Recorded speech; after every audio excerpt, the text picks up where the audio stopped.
do we dream?" asked James as he put on his superhero pajamas. "That's a great question," his dad replied, smiling. "Our brain is like a storyteller that, at night, takes the chance to tell us stories while we sleep.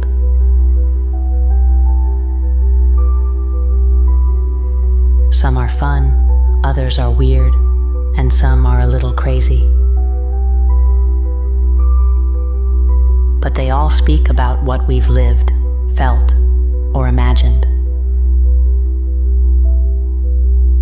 So, if I imagine something, can I dream it?"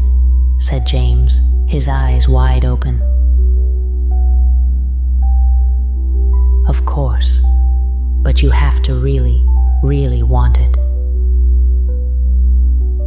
Is there something you'd like to dream about tonight?" "I want to dream that Dylan and I are flying across the stars," James whispered, just as his dad kissed him on the forehead. "Your little brother. He's still too small to know how to dream. But maybe you can teach him," Dad said, as he turned off the warm light in the room.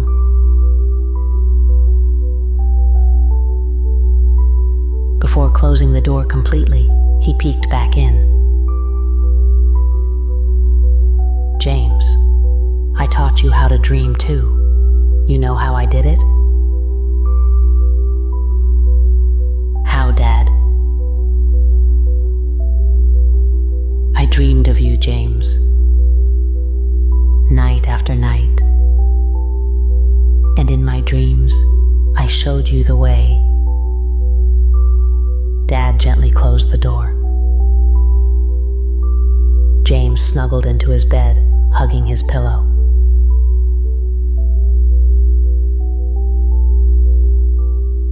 He thought about Dylan, the stars, and how fun it would be to fly through the clouds.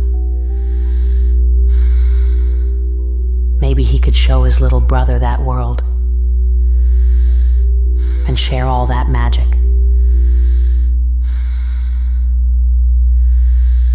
He closed his eyes and took a deep breath.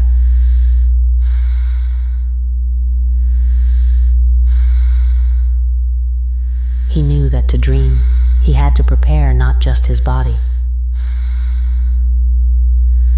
but also his heart. He breathed in through his nose and let the air out slowly through his mouth, as if each breath opened the door to a secret world.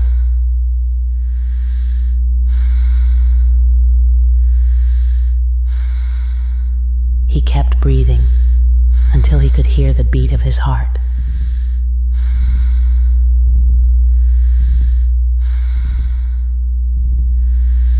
A calm rhythm, like a song you can only hear with your eyes closed.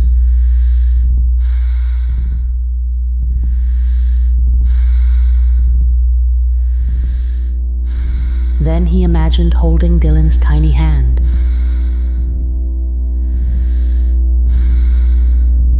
And with each inhale, they both began to float in the air. And with every exhale, they drifted closer and closer to the starry sky.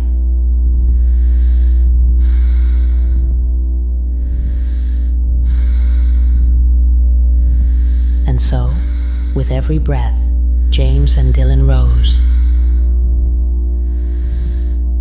higher and higher, to the place where dreams begin.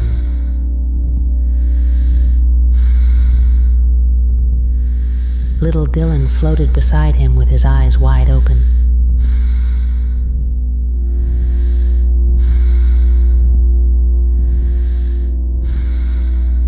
He didn't say a word, but James could tell he was amazed.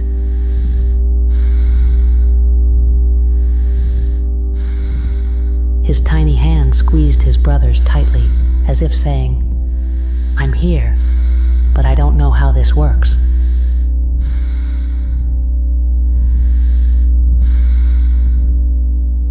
So James, with a soft and steady voice, said,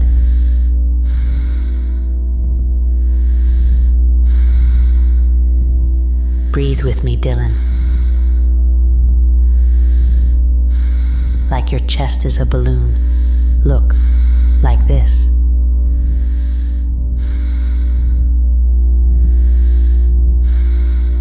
They inhaled together, and their bodies became weightless in a sky full of stars.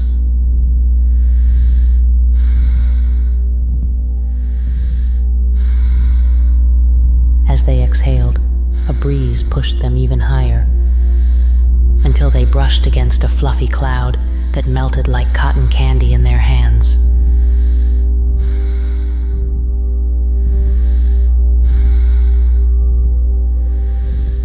They kept going, flying through a sky of constellations shaped like familiar things.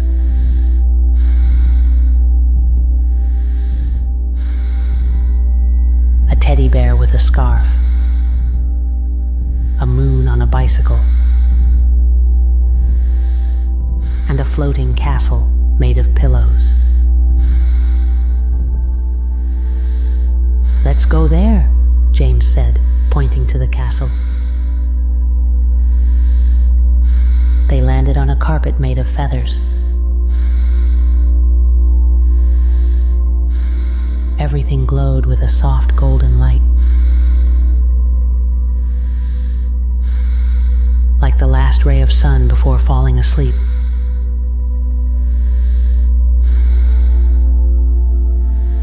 Inside the castle, a voice welcomed them, as gentle as a lullaby.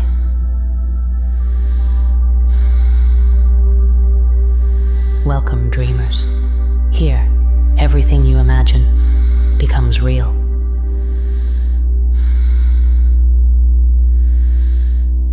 Dylan looked at James, seeking permission.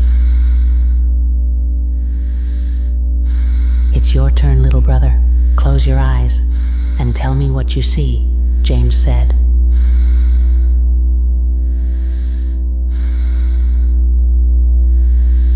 Dylan squeezed his eyes shut. For a moment, everything was silent.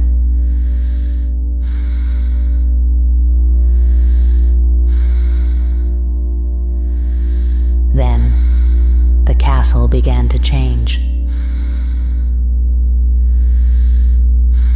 The walls filled with drawings only he could have made.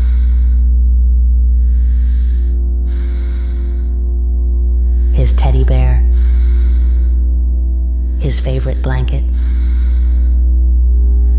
a train that blew bubbles instead of smoke. The floor turned into soft Play-Doh, and every step left a mark, as if the ground wanted to remember each one.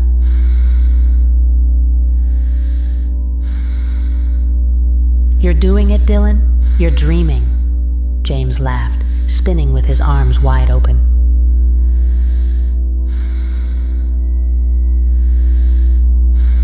Dylan laughed too. A tiny, clear laugh, like a little bell floating in the air.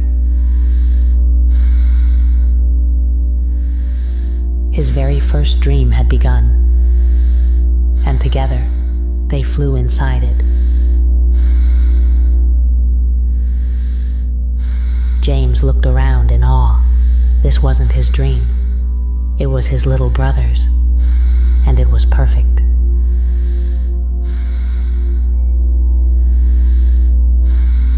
"It's the most beautiful dream I've ever seen," James said, his heart full of pride.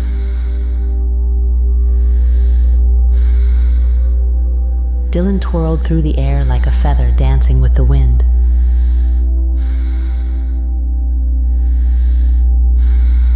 "Thank you for teaching me how to dream, James."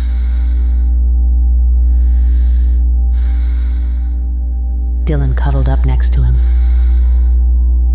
The dream sky turned deep blue.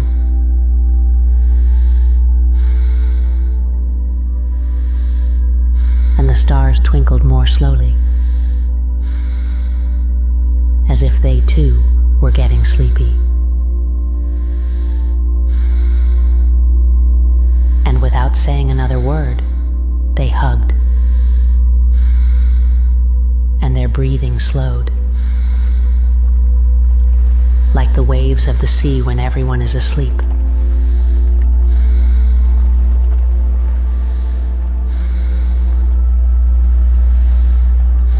Little by little, James drifted off to sleep.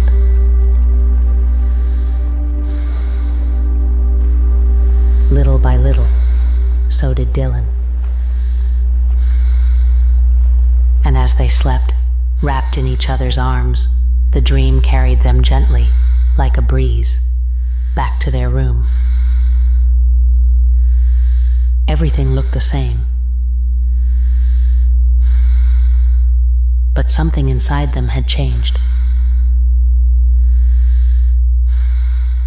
Now they knew dreams could be shared. They could also be taught.